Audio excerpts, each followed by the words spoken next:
दे रहे हैं, प्रसिद्धि नहीं हो रही है। प्रसिद्धि नहीं होगी तो प्रसिद्धि नहीं हो रही है किसका दुख? वो दुख का कारण। ठीक है ना। ऐसे ही आप सैकड़ों दुख अपने जीवन में ले सकते हैं। आपको कहा भी था, आप करके आए 5 दुख लिख के आने के लिए कहा है? तो है ही नहीं, बहुत ही बढ़िया है, इससे बढ़िया और क्या नहीं होगा। पर हमें कल्पना तो करनी पड़ेगी कहीं ना कहीं कि दुख है कि नहीं है। वास्तव में हम कह तो देते हैं, पर यदि नहीं, सही बात है, पर यदि हम उसको प्रेजेंट नहीं करेंगे ना और अंदर ही दबा कर बैठेंगे तो अंदर अंदर अंदर घुटते घुटते घुटते घुटते जैसे वो मोबाइल साइलेंट मोड पे कर लेना चाहिए। वो होता है ना, क्या बोलते हैं, अचार जो होता है, वो अचार और मुरब्बा है ना, क्या अंतर है इनमें? अच्छा, मंथन करते करते वो हाँ, एक में हो जाता मतलब बिल्कुल घुल मिल जाते हैं शक्कर और जो क्या है उसमें जो भी चीज़ें हैं बिल्कुल एक रस हो जाती है। क्यों हो जाती है? उसको ऐसा कहते हैं, जैसे रामचंद्र शुक्ल है ना, रामचंद्र शुक्ल ने कहा है कि क्रोध जो है, बेर जो है, वो क्रोध का आचार या मुरब्बा है। इसका मतलब समझते हो? क्रोध अभी वर्तमान में हुआ, ठीक है ना, किसी ने कुछ कह दिया आपको या फिर कोई जो आप चाहते थे वो चीज़ नहीं हुई तो क्रोध आया, तो क्रोध आया तो फिर क्या किया आपने? क्रोध प्रेजेंट कर दिया। एक कंडीशन तो ये, दूसरा सामने वाला दमदार व्यक्ति था। अब दमदार था तो उसके सामने आप क्रोध कर पाओगे? मान लो सामने 100 जने और आप अकेले हो, अब गुस्सा तो ऐसे आ रही है कि 100 के 100 को निपटा दो, पर कर कुछ नहीं सकते। क्यों? सामने कितने हैं? सामने 100 है, तो आप में सामर्थ्य ही नहीं है। अब क्या करोगे? अब क्रोध व्यक्त तो कर नहीं पा रहे, तो अब वो दबता जा रहा है। और अब हम क्या भावना पा रहे हैं कि एक दिन वहां 100 है, यहाँ 1000 हो। ठीक है ना, सामने 100 जने हैं अभी, और अपन भावना क्या पा रहे हैं कि आज तो चलो ठीक है, हम इतने बलवान नहीं हैं, अभी हमारे पास इतना बल नहीं है, ताकत नहीं है, इतने सारे व्यक्ति नहीं है, पर एक दिन वो भी होगा जब हमारे पीछे 1000 की भीड़ होगी और फिर उन 100 को निपटा होगा। अब ये जो भावना बनती जा रही है, ये भावना क्या है?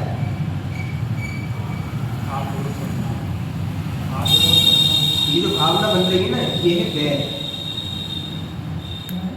बैर बैर, ठीक है ना, बदला लेने की भावना। तो बैर किसका रूप था? क्रोध का ही रूप था।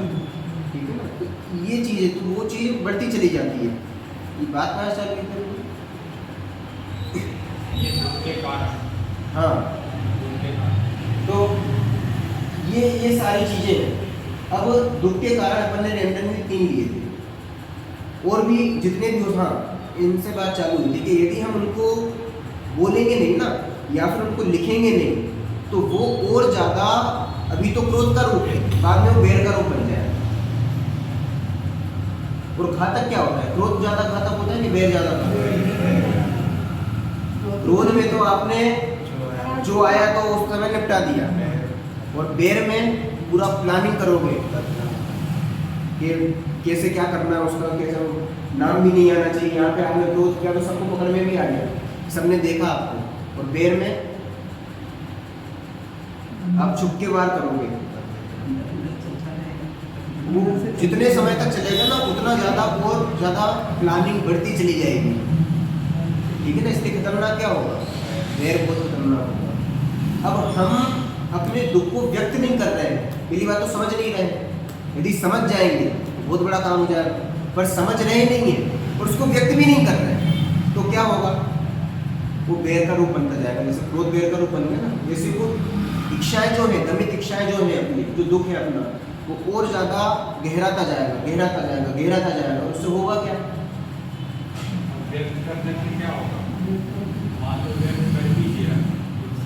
व्यक्त करने का मतलब उसको प्रकट कर देना नहीं है। व्यक्त करना मतलब उसको मिनिमाइज कर देना। मिनिमाइज करना, समझना उसको। मिनिमाइज आप कल नहीं आए थे ना, इसलिए आपने नहीं समझा। आप उस पर एक्सरसाइज करोगे ना, किस पर? दुख पर। उसको जब आप एनालिसिस करोगे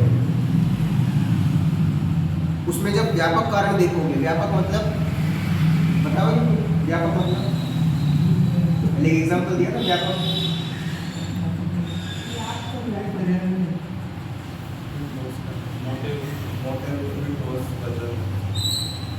व्यापक का कल एग्जांपल दिया, बताओ। इमरती, शक्कर, याद आया भी नहीं आया? सब में एक चीज शक्कर में मिठास उसमें पूरी में व्यापक है। हाँ ठीक है ना, जैसे इमरती है, रसगुल्ला है, और जितनी भी मिठाई है, सैकड़ों प्रकार की मिठाई, उनमें एक चीज कॉमन है। क्या चीज है कॉमन? शक्कर कॉमन है। ऐसे ही आपके जितने भी दुख हैं, उनको जब आप बहुत अच्छी तरीके से देखोगे, उनको समझोगे, तब आपको एक चीज कॉमन दिखाई देगी, और वो क्या है? क्या है वो? उसका नाम है ठीक है ना। इन तीनों चीजों में आपने यही सिद्ध किया। पहला, किसी ने अपशब्द कहे, तो इसमें व्यापक चीज क्या हुई? इच्छा। कैसे व्यापक हुई थी? कैसे व्यापक है? कि कोई हमें अपशब्द ना करे, तो ये हम चाह रहे हैं ना कि कोई हमें अपशब्द ना करे, कोई हमें भला बुरा ना करे, कोई हमारी तारीफ करे, ये चाहते हैं, कोई बुरा कहे, ये नहीं चाहते। दोनों में चाहना तो व्यापक हुआ ना। जैसे दूसरे में क्या व्यापक हुआ? पैसा हो, तो ये भी हम चाह ही रहे हैं, ठीक है। और तीसरे में प्रसिद्धि नहीं हो रही है, तो चाह क्या रहे हैं? प्रसिद्धि हो। ऐसे ही आपके जितने भी दुख हैं, सोना नहीं है किसी के पास, तो सोना चाहिए, ये भी चाह तो गई, ठीक है ना। सास बहू से कोई ना कोई अपेक्षा रखती है, बहू सास से कोई ना कोई अपेक्षा रखती है। ये अपेक्षा भी इच्छा की रूप है। दोनों में अंतर जानते हो आप? इच्छा और अपेक्षा में क्या अंतर है?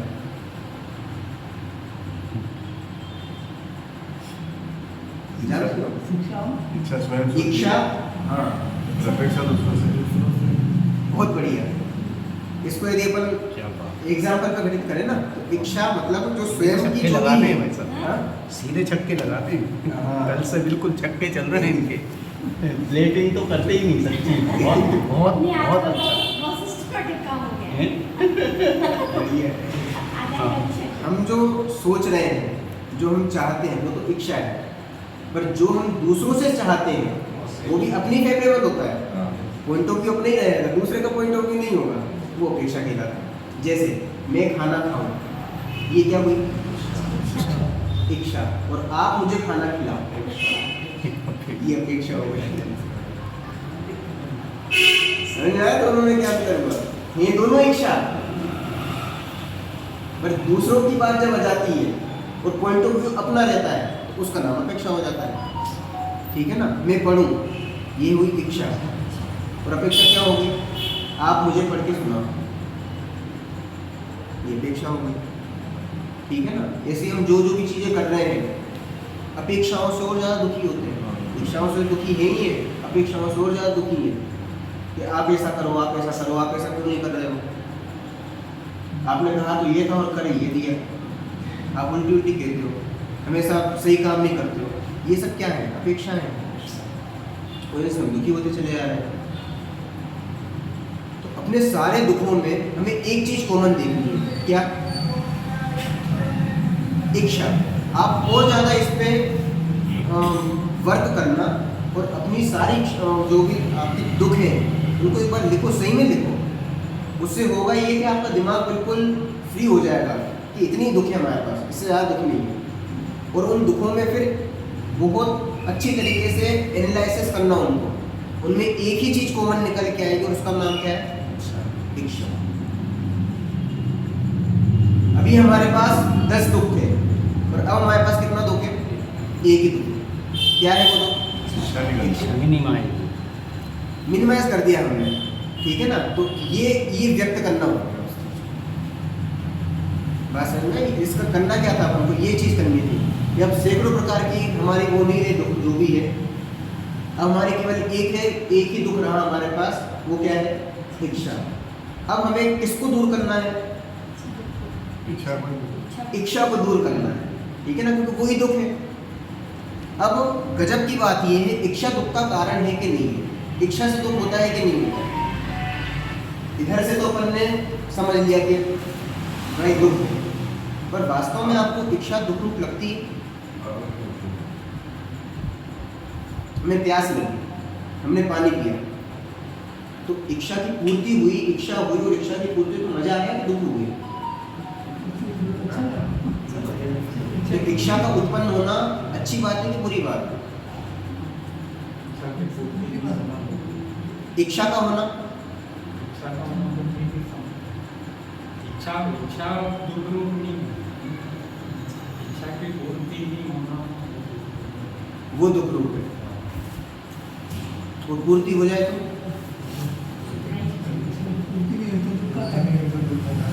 दोनों चीज पर मतलब आप जो भी सोच रहे हो ना, उसको पूरी तरीके से साम रूपक लेके चलना। इच्छा का होना ये दुख का कारण है, इच्छा की पूर्ति होना ये दुख का कारण है, या इच्छा की पूर्ति नहीं होना ये दुख का कारण है? इच्छा होना ही दूसरा कारण है। पूर्ति होने के बाद भी इंसान को इच्छा है, वो दुख का ही कारण है। इच्छा है? सभी चीजें दुख के दुख का ही कारण कारण बहुत है। बढ़िया, तीनों ही चीजें दुख का कारण है। सभी चीजें दुख के कारण है। सिद्ध करोगे इस चीज को? सिद्ध करोगे? इच्छा का होना ये भी दुख का कारण है, इच्छा की पूर्ति होना जिसको हम सुख मानते हैं, आपने हमारे अनुसार काम किया तो मेरी तो इच्छा की पूर्ति हो गई ना, मेरी अपेक्षाएं पूरी हो गई, तो इसमें हम सुखी होंगे कि दुखी होंगे? हमें लगता है कि हम सुखी हो रहे हैं, वो तो दुखी ही है, ठीक है ना। और इच्छाओं की पूर्ति ज्यादा हो जाए उसमें भी दुख है, और नहीं हो तो दुखी ही है। बहुत बंदे बोलते हैं यार बहुत पैसे हो गए, बहुत व्यापार बढ़ गया, अपुलता बढ़ गई, चेन ही नहीं है, तो पैसा का इच्छा पूर्ति हो गई, कहाँ सुख मिला? सही बात है। देखो पैसा नहीं था तो दुख, ठीक है ना, पैसा कमाने की इच्छा हुई, बहुत कमाया। अब इच्छा हुई, दुख यहीं से चालू हो गया। अब उसके लिए अपन ने कितने संसाधन इकट्ठे किए कि यहाँ से पैसा आए, यहाँ से पैसा आए, यहाँ से आए, यहाँ से आए, उससे करो जोगी को आप अपन ने पा लिया, ठीक है, तो दुख यहीं चालू हो गया। अब पैसे कमाए तो कमाने में दुख, वो भी दुख का कारण है। ठीक है, अब पूर्ति होती जा रही है तो सुखी हो रहे हैं? नहीं हो रहे हैं, नहीं थे तो भी दुख था, और हो रहे हैं तो भी दुखी। अच्छा पैसे ही पैसा हो गया, अब क्या? अब और ज्यादा दुखी हो गए, क्यों? अब यही टेंशन है कि इनको संभालूं, इनको रखूं, कहीं ईडी की रेट तो नहीं पड़ जाएगी, सीबीआई की रेट नहीं पड़ जाए, अब इसी चीज में दिमाग जा रहा है। तो चाहते क्या हो आप? ऐसा हो कि नहीं हो?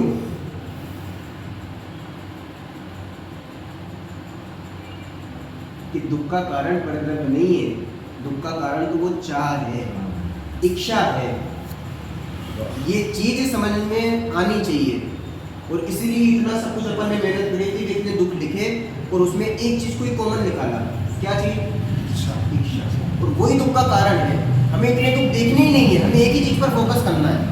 यदि वो फोकस करना आ गया आपको तो बहुत बड़ा काम हो जाएगा। क्यों? अब दूर करने की किसको सोचोगे आप? उन दुखों को दूर नहीं करोगे, उस इच्छा को दूर करने की सोचोगे। बात समझ में आ रही है? एक चीज सोचना, आपको मान लो शुगर की बीमारी हो जाए, ठीक है ना, तो डॉक्टर क्या कहता है?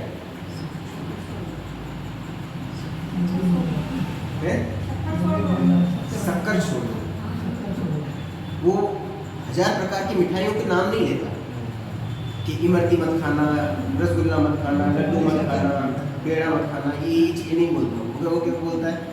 एक शब्द में बोलता है, शुगर छोड़ दो, शुगर शक्कर छोड़ दो, ठीक है ना। जैसे हम डॉक्टर के पास गए, कौन डॉक्टर? सर्व भगवान के पास गए, क्यों? क्योंकि वही सुखी है इस दुनिया में, तो वही सुखी है। उनके पास गए तो बोला भैया हमें सुख चाहिए, तो वो क्या बोलेंगे? इच्छा छोड़ो। ऐसा नहीं। एक ही चीज छोड़नी है। क्या छोड़ना है? इच्छा करना छोड़ दो। बात समझ में आई? हम इच्छा और अपेक्षा इन दोनों से ही दुखी हैं। इसके अलावा तीसरी कोई चीज नहीं है। इच्छा भी छोड़ दो, हैं? सुख चाहिए, इच्छा भी छोड़ दो। इच्छा भी छोड़ दो। ये जब तक छूटेगी नहीं ना तब तक कोई काम होने वाला नहीं है। और छोटे दादा तो ये तक कहते हैं कि हम भगवान से भी इच्छा नहीं रखते। वो अपने उदाहरण देते हैं बहुत सारे। आपने सुना हो नहीं सुना मुझे नहीं पता। जब दादा छोटे थे तो गाने की उनकी प्रैक्टिस चल रही थी। और गाने की मतलब छोटे थे तो एक अध्यापक उनको गाने का अध्यापक उनको गाना सिखाने आता था डेली। ठीक है? परमात्मा सब। अच्छा, परमात्मा भाई साहब। हाँ, छोटे दादा के लड़के हैं परमात्मा जी, बड़े लड़के जो भी स्मारक के कार्यकारी मंत्री हैं, ठीक है ना, परमात्मा भाई। तो उनको वो गाना सिखाने डेली अध्यापक आता था। अब वो उनको गाना क्या सिखाता कि क्या गाना क्या है वो भजन क्या है कि एक कटोरा नैन कटोरे लाया हो, दो नैन कटोरे लाया। क्या है भजन? हाँ, दर्श भिखारी आया है। ठीक है ना। तो दादा ने एक चीज सुन ली। उन्होंने कहा चलो बढ़ लो आप। क्यों? इतना अच्छा तो भजन है। भगवान के सामने अपन इतनी बढ़िया भावना रखना है कि एक दरस भिखारी आया है और तुम जैसा बनना चाहता है और ये करना चाहता है वो करना चाहता है कि नहीं। हम अपने बच्चे को मांग नहीं सिखाएंगे, हम अपने बच्चे को भिखारी नहीं बनाना चाहेंगे। ये इच्छा की उत्पत्ति कहाँ से होती पता है आपको? कि जब हम अपने आप को भिखमंगा महसूस करते हैं ना तब इच्छा उत्पन्न होती है। क्या महसूस करते हैं? भिखमंगा, कमजोर, गरीब। भिखमंगा मतलब जब हम अपने आप को हीन महसूस करते हैं, कमी महसूस करते हैं। हमें किसी चीज की कमी है क्या? भगवान आत्मा किसी से कम है क्या? परिपूर्ण क्या है भगवान आत्मा? जब हम अपने आप को परिपूर्ण नहीं देखते तो इच्छा की उत्पत्ति होती है। अभी नहीं आया बस समझ में आया कुछ? अपने आप को परिपूर्ण नहीं देखना ही इच्छा की उत्पत्ति का कारण है। और दूसरे रूप में कहूं तो सारे दुखों का कारण है, क्योंकि सारे दुखों में व्यापक क्या थी? इच्छा व्यापक। इसीलिए यदि आपको दुखी नहीं होना है तो क्या करना पड़ेगा?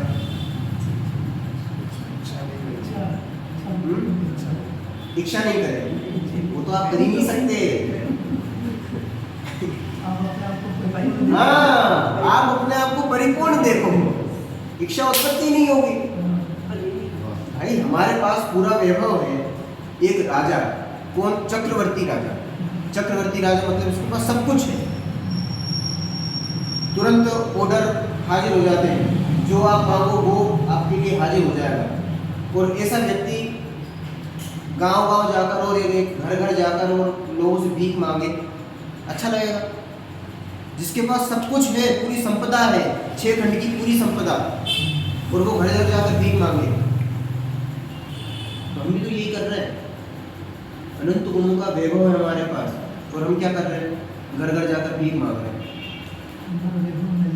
ये चाहिए नजर नहीं आ रहा है ना। इसी का कारण वो आगे जो अपन पढ़ने वाले हैं ना, वो यही चीज है। दिख नहीं रहा है इसलिए आपको दिया था वो करा आपने? कारण में व्यापक देखना, इसमें तो व्यापक देखा अपन ने। इनमें व्यापक क्या? दुखों में व्यापक। दुखों में व्यापक क्या है? इच्छा। ऐसी कारण में भी एक चीज व्यापक है। नहीं, व्यक्ति व्यापक नहीं है, इसकी चर्चा करेंगे अभी अपन। अब ये जो कंडीशन खड़ी हुई ना कि हम परिपूर्ण हैं और परिपूर्ण है उसके बाद भी इच्छा की उत्पत्ति हो रही है, इसका मतलब कहीं ना कोई चीज है जो हमें अपने आप को परिपूर्ण नहीं महसूस करने दे रही है। और वही कारण है जिसके कारण ये सारे दुख हो रहे हैं। वो दुखों का कारण जो है ना, वो केवल एक पर्टिकुलर चीज है जिसके कारण ये सारे हो रही है चीजें। ऐसी कौन सी चीज़ है जो आपको परिपूर्ण नहीं वो जो कारण पढ़ेंगे ना अपन, तब समझ में आएगा तो क्या चीज है। इच्छा की उत्पत्ति का कारण भी वही है, सारे दुखों का कारण भी वही है, और अपन हम अपने आप को परिपूर्ण नहीं देख पा रहे, उसके पीछे कारण भी वही है। हर चीज का कारण केवल वही है। कल बताया कि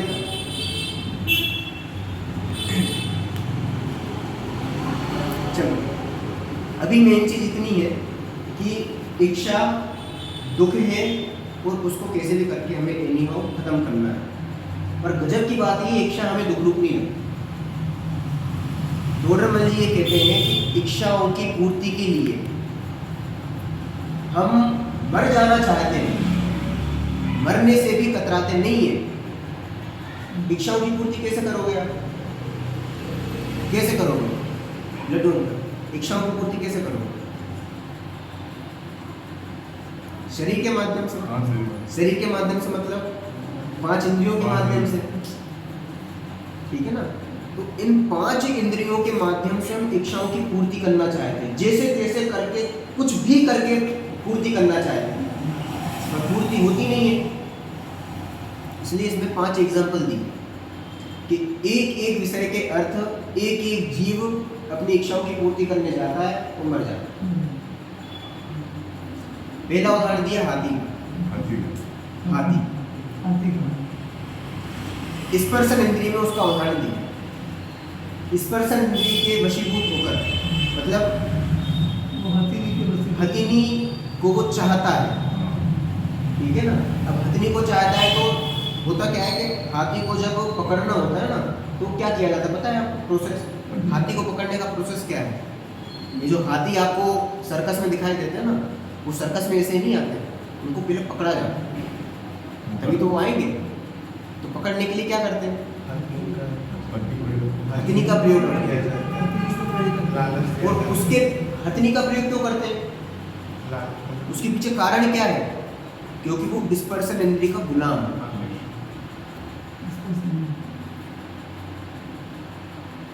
ठीक है, इसलिए हथनी का उन्होंने सामने प्रयोग किया।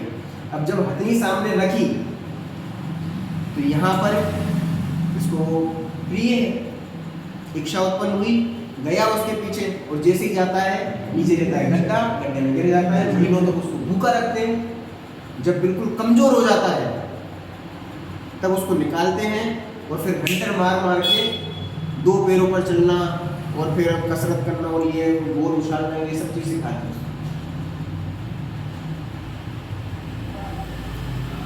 बात समझ में आ रही है? ये सारी कंडीशन उसकी किसकी की हुई?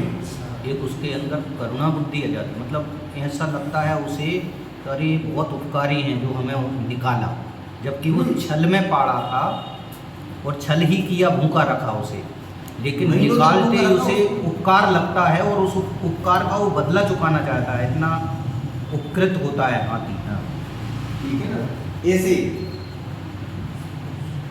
दूसरी कौन सी इंद्रिय है? स्पर्शन, रसना।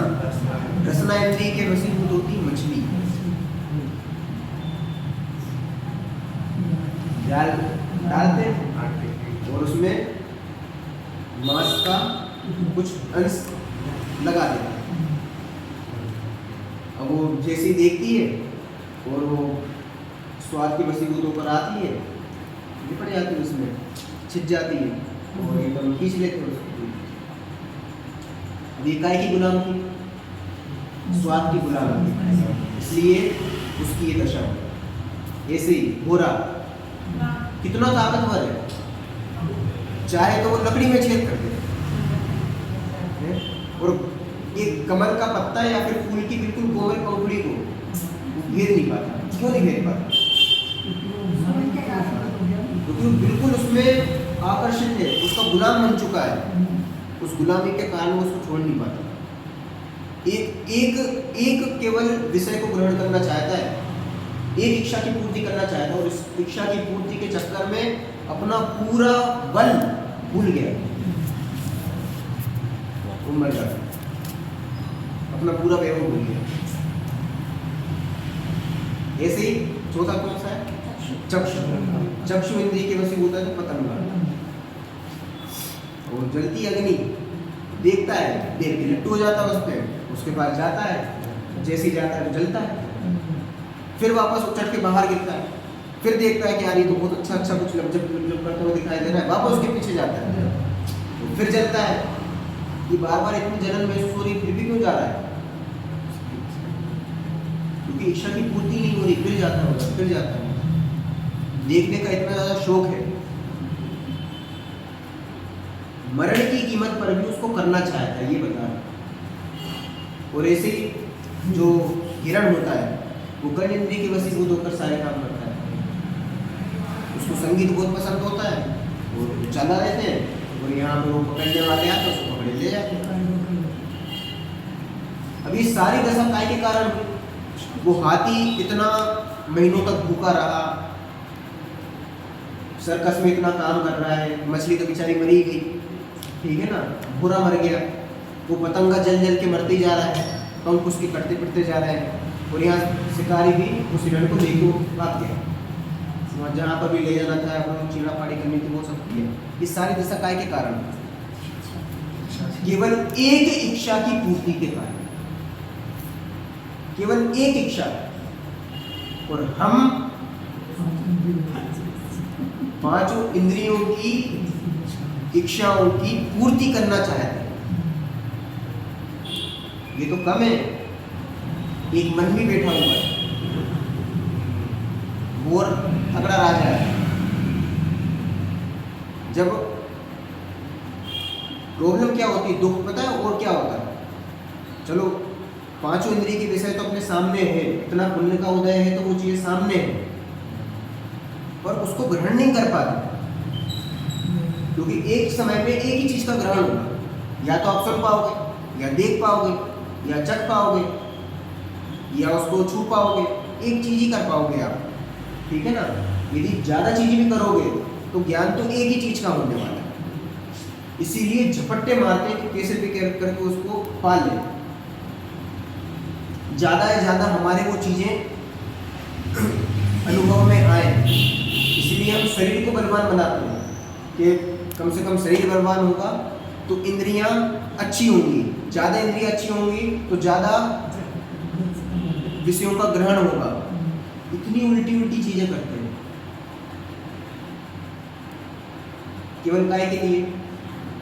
उनको इच्छाओं की पूर्ति करनी। अभी सारे जो प्रॉब्लम हो रही है ना, ये काय के लिए हो रही है? ये दुख काय के लिए हो रहे हैं? तो इच्छा की पूर्ति के लिए। अब एक चीज हट जाएगी, ठीक है ना, जैसे शुगर, डॉक्टर के पास गए थे ना अपन, तो क्या कहा डॉक्टर ने? उस शक्कर को हटा दो। अब शक्कर के बाद आपको घेवर भी खाना हो ना, खाओ, इमरती खानी है, खा लो, शक्कर क्यों नहीं चाहिए? जैसे ही सारे दुखों में से इच्छा को निकाल लोगे ना, तो दुख ही नहीं रहेगा। बात समझ में आई?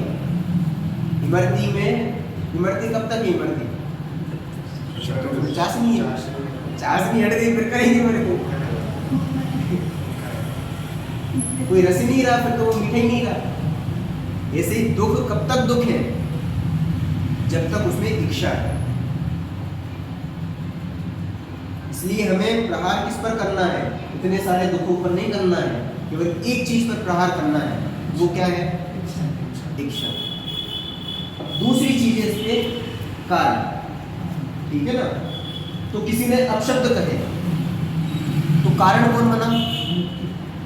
जिसने अपशब्द कहे हम उसको ढूंढने के लिए जाते हैं, ठीक है ना। यहाँ पर पैसा हो तो उसका कारण क्या था? गरीबी, ठीक है ना। ऐसे ही प्रसिद्धि नहीं होना, तो वो जो व्यक्ति जो हमारी बुराई कर रहा है और बदनामी फैला रहा है, वो व्यक्ति कारण है, ठीक है। अब हम दूर करने के लिए किसको जाते हैं? यदि हमें दुख दूर करना है तो हम क्या करते हैं? व्यक्ति को हटाएंगे, व्यक्ति को नहीं, कारणों को दूर करते हैं। व्यक्ति तो एक पर्टिकुलर समस्या से संबंधित चीज हुई। यदि हमें दुख हो रहा है, मुझे आपसे दुख है, तो कारण कौन हुए? आप कारण हो। अब मैं दूर किसको करूंगा? आपको दूर करूंगा, ठीक है ना। सास की बात बहू बिल्कुल नहीं मानती है। अब सास को दुख क्या है कि ये बहू है, मेरी एक ही बात नहीं मानती है, मैं जो कहती हूँ बिल्कुल उल्टा काम करती है और बिल्कुल मेरी इससे बनती नहीं है। तो सास क्या चाहती है कि बहू दूर हो जाए। क्यों दूर हो जाए? क्योंकि वो आँख की बिल्कुल आपकी इच्छा का कंकड़ बन के बैठी हुई है, इच्छा के समान काम नहीं करेंगे। वो उसके अनुकूल काम नहीं करती है। तो वो ये चाहती है कि यदि मुझे सुखी होना है तो ये बहू कैसे भी करके दूर हो जाए। तो ऐसे ही हम दुखों को दूर करने के लिए किसको दूर करते हैं? उनके कारणों को दूर करते हैं। अभी हमारे पास 10 दुख हैं, तो कारण कितने हो गए? 10 कारण हो गए, ठीक है। और कितने जनों को दूर करना पड़ रहा है हमें? 10 जनों को दूर करना पड़ रहा है। तो 10 जनों को दूर करने का एक अलग दुख हमारे पास आता है। तो इसको भी हम मिनिमाइज कर देते हैं। कारणों में भी केवल एक ही चीज व्यापक है। जैसे यहाँ इच्छा व्यापक थी, ऐसे ही सारे कारणों में जितने भी कारण है ना, आपके जितने भी आप दुख लिखोगे और उन दुख से संबंधित जितने भी कारण लिखोगे, उन सारे कारणों में केवल एक ही चीज व्यापक होगी और उसका नाम है गलतफहमी, जिसको अपन शास्त्र की भाषा में कहते हैं अज्ञान और राग द्वेष। क्या कारण है?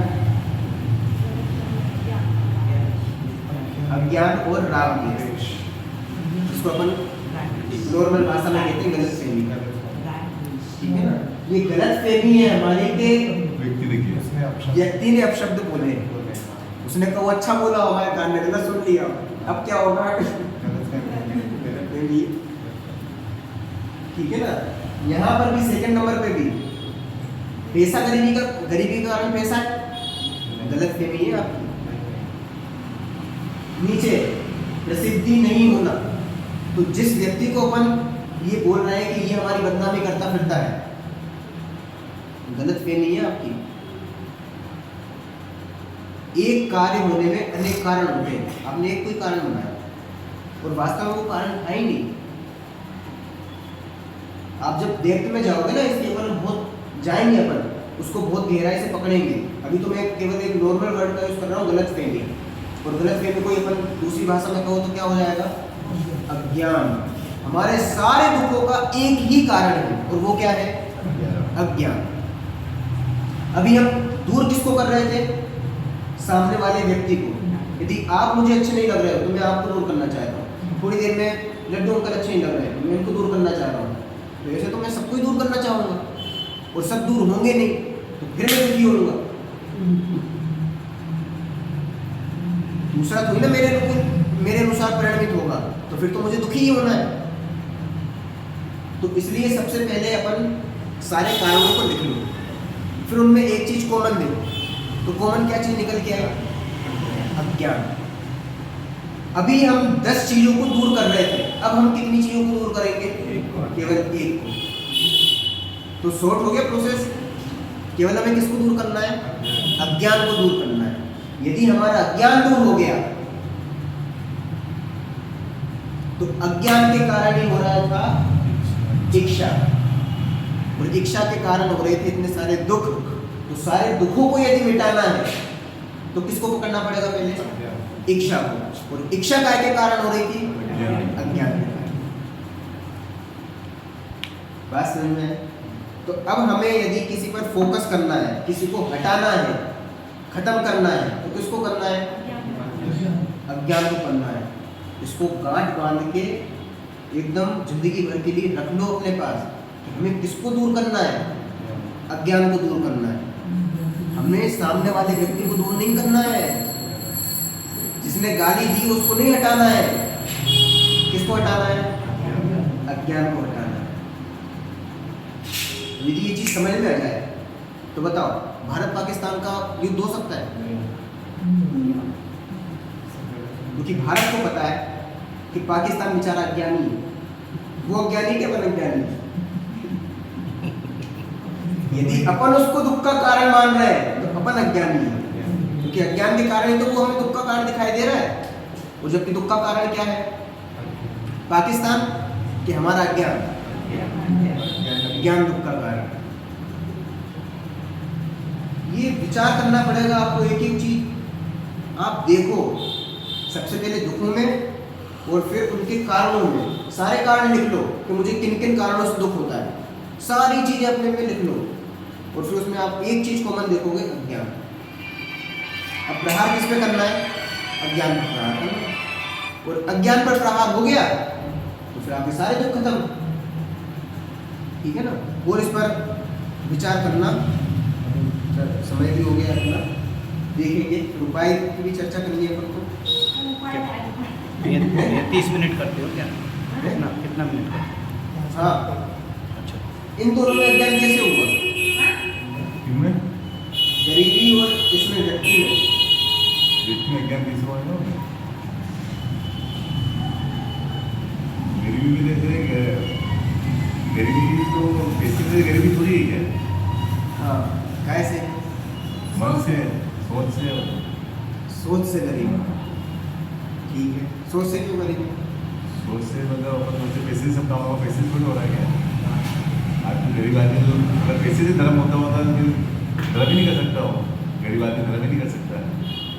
नहीं, धर्म एक अलग चीज हो गई। अभी तो हमारे पास मुद्दा ये है कि पैसा नहीं है तो हम गरीब हैं, तो ये अज्ञान कैसे हुआ? बुद्धि कारण मानते हो, बुद्धि कारण क्यों पर? नहीं, चलो कोई बात नहीं। अभी इसका अपन और ये नीचे प्रसिद्धि नहीं होना, तो इसको हमने कारण माना व्यक्ति को, जो सामने वाला बुराई फैला रहा है हमारे लिए। इसमें क्या ज्ञान हुआ? अगर अपन कर ही सकता, बिगाड़ ही सकता अपना मुँह से। ये अज्ञान है, ये सही में अज्ञान है। अब ये अज्ञान क्यों है? आत्मा में विश्वास नहीं है। अपनी जो अंदर आत्मा है उस पर विश्वास, उसकी हिम्मत नहीं आ रही है। ठीक है, और सोचना। फिर अपन देखेंगे कि अज्ञान कैसे कारण है, अज्ञान वर्क कैसे करता है। यदि आप उसका वर्किंग प्रोसेस समझ गए ना, तो आपको समझ में आ जाएगा बुद्धू कैसे बनाता है और हम कैसे बुद्धू बन जाते हैं। और जैसे ही बुद्धू बनते हैं, बुद्धू वो नहीं, अज्ञान है। लिखने वाली बात तो समझ में आ गई। अपन दुख लिखेंगे ना तो उनको हटाने का उपाय आपको सोचना पड़ेगा। अगर नहीं लिखे, मन में रह गए, मन में रह गए तो वो तो फिर बढ़ते जाएंगे, बढ़ते जाएंगे। फिर और फिर वो टेंशन क्या रहेगा? नहीं, हमारे पास अपने सारे दुख हैं। तो उसको कुछ करना नहीं पड़ेगा, वो मन ही करेगा सब। फिर हाँ, बढ़ते ही जाएगा, बढ़ाते जाएगा उसको। बढ़ाता जाएगा, सही बात है। इसलिए सही में मैं कह रहा हूँ कि आप लिख लो एक बार। आपको 2 घंटे भी लगे ना, 3 घंटे भी लगे, खोद के आपकी यदि 50 साल की उम्र होगी तो 50 साल में सारे दुख निकाल। ये मिथ्यात्व जो मन में ही है, मिथ्यात्व है कि अल्लाह दिखाना चाहता हूँ, मन में ही है, वही दुख दे रहा है। उसका कारण तो वास्तव में वही है। मिथ्यात्व के लो, ज्ञान के लो, राग द्वेष के लो, सारी चीजें एक ही ये है। मन में अंदर घर कर गया, अंतर मन में, बाहरी मन में नहीं, अंतर मन में घर कर गया। मतलब उसको ही अपन को पकड़ना उसको है, पकड़ना है। ठीक है ना। और पकड़ में कैसे आएगा? वो अगर मन से निकल यदि गया हम एक बार, दुखों को देखेंगे तो पकड़ में नहीं आएगा। यदि दुखों का कारण हम शास्त्रों को देखेंगे तो पकड़ में नहीं आएगा। यदि दुखों का कारण हम अज्ञान को देखेंगे तब वो पकड़ में आएगा, ठीक है ना। इसलिए फिर से मैं कह रहा हूँ कि डायरी में जितना 5 घंटे लगे, 6 घंटे लगे, 2 दिन लगे, 10 दिन लगे, जितना भी टाइम लगे, अपने सारे दुखों को लिखो, उसके कारण लिखो जो आप मानते हो। जिनवाणी में जो लिखे वो नहीं, जो आप मानते हो वो कारण लिखो, और फिर उसको दूर करने के लिए आप क्या सोचते हो वो चीज़, मतलब उसके उपाय, ठीक है ना। एग्जाम्पल जो कल नहीं आए तो उनके लिए बताता हूँ। किसी ने अपशब्द कहे तो हमें जो फीलिंग हो रही है वो दुख है, तो ये एक दुख हो। अब इसका कारण क्या था? जिसने हमें अपशब्द कहे हैं वो व्यक्ति, वो कारण है, ठीक है। और अब हम उपाय क्या कर रहे हैं कि जिसने हमें गाली दी है, जिसने हमें अपशब्द कहा है, उसको हटा दें। तो उपाय क्या किया? उस सामने वाले व्यक्ति को हटाया। तो इसी प्रकार आप जो जो सोचते हो वो सारी चीजें एक बार अपने पेपर पे लिख लो, ताकि आपका ये जो भूत है कि हमारे पास बहुत सारे दुख हैं, वो एक भूत तो कम से कम खत्म हो ही जाएगा। क्यों? जब आप लिखने बैठोगे ना तो एक पत्ता भी नहीं भर पाओगे, ये गारंटी है। आप सोच ही नहीं पाओगे, सोच भी नहीं पाए। लिख लेंगे तो उपाय ध्यान में आ जाएगा, तो दुख आएगा। ठीक है ना। और फिर यदि नहीं आएगा तो अपन करेंगे डिस्कस उससे, वो सारे दुखों को। लड्डू से तो क्या क्या इच्छा को हटाने का प्रयत्न करना अपन एक एक दुखों को लेंगे और फिर उसकी देखेंगे उसमें निकल क्या रहा है। वास्तव में दुख है कि नहीं है, अपन फालतू ही मान देते दुख है। सारी चीज देखेंगे अपन। चलो